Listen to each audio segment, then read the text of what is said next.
সময় কতই নেই। আল্লাহ বলছেন আমার রাসূলের উপর ঈমান আনো,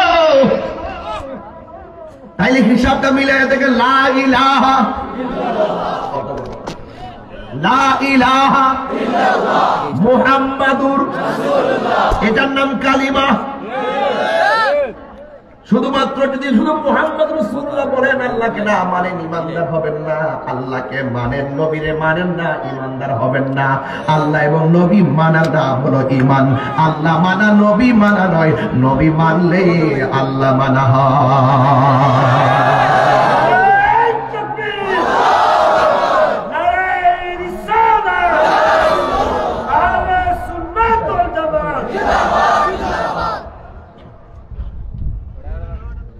আমার ওয়াজের ধারাবাহিকতায় কি আপনারা কষ্ট পাচ্ছেন? লাইন ঠিক আছে নি? লাইনে যেহেতু উঠতে গেছি শেষ পর্যন্ত যাইতে হবে তো। শেষটা কোথায়? সোনার মদিনা বহু দূরে, কিন্তু মদিনাওয়ালা আমার অন্তরে। সুবহানাল্লাহ বলে রে, আমার অন্তর জুড়ে মদিনায় আছে রে, মদিনা মদিনা বলে জিকির করে রে, ঠিক না? যে গিয়েছে একবার সোনার মদিনা, তাহার মনে আর কোনো না, তাহার মনে আর কোনো হয়। আমার মন কান্দে রে, প্রাণ কান্দে রে, মন কান্দে প্রাণ কান্দে রে, ওই মদিনা কেমনে যাব মন মানে না রে। জোরে জোরে কি আল্লাহু আকবার বলা যাবে না?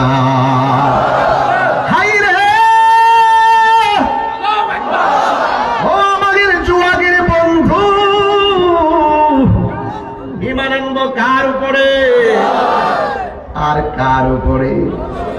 নবীর উপরে। বাস, তার মানে বোঝা গেল যারা বলে মসজিদের মেহরাবে লা ইলাহা ইল্লাল্লাহ মুহাম্মদ রাসূলুল্লাহ পাশাপাশি লেখা যাবে না, এরা শুধুমাত্র নামে মুসলমান, এরা শুধুমাত্র নামে মুসলমান। আল্লাহ নামের পাশে নবীর নাম লেখা যায় আছে না নাই? লা ইলাহা ইল্লাল্লাহর পাশে মুহাম্মদ রাসূলুল্লাহ লেখা যায় আছে না নাই? সাবধান বলে দিয়ে গেলাম, আল্লাহ রাসূলকে যারা আল্লাহ থেকে জুদা করতে চায় এরা কোনদিন মুমিন হবে না রে। মা বাবা দাদা দাদি নানা নানি চাচা চাচি খালা খালো ফুফা ফুফি, এই পৃথিবীর মধ্যে জোড়াই জোড়াই আল্লাহ সৃষ্টি বানাইছে। আমার আল্লাহ নিজের জোড়া সাজ্জা জগৎটারে জোড়া জোড়া বানাইছে, কথা কোন ঠিক কিনা?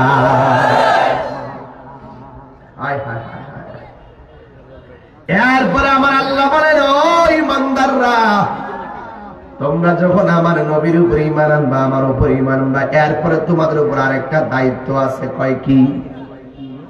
আমি আল্লাহ আমার বন্ধু নবীর উপরে যেই আসমানি কিতাব নাযিল করেছি, এই কিতাবটাকে তোমরা বিশ্বাস করতে হবে।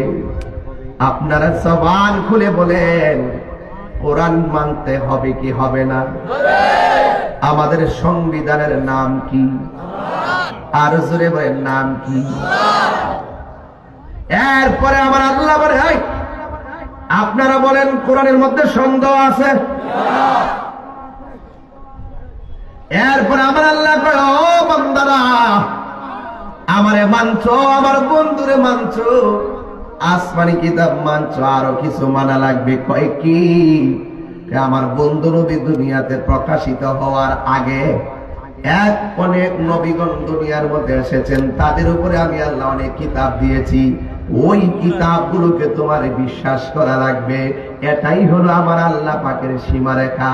তিলকা হুদুদুল্লাহ,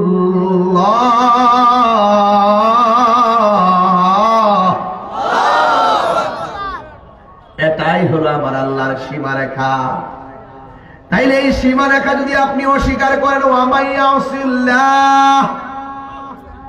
কেউ যদি আল্লাহর সঙ্গে অবাধ্যচারণ করে, খবরদার সে কোনদিন ঈমানদার হতে পারবে না রে। চিৎকার বেরিয়ে আল্লাহ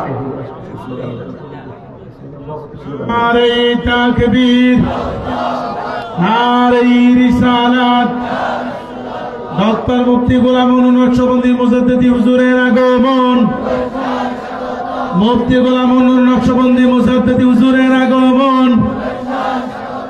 এই মাহফিলের পক্ষ থেকে, সোহাগবাসীর পক্ষ থেকে নারে তাকবীর, নারে রিসালাত। ডক্টর মুফতি গোলাম মঈন নকশবন্দি মুজাদ্দিদি হুজুরের আগমন। সোহাগবাসীর পক্ষ থেকে, সোহাগবাসীর পক্ষ থেকে, তরিকা আহলে সুন্নাত ওয়াল জামাত ফেডারেশনের পক্ষ থেকে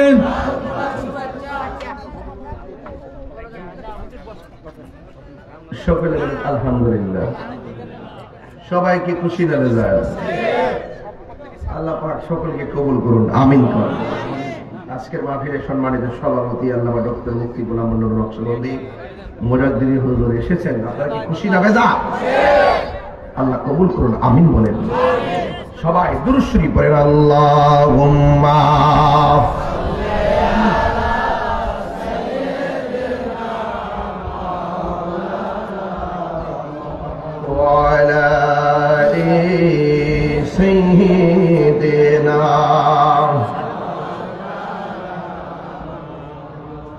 হাসবি রব্বি জাল্লাল্লাহ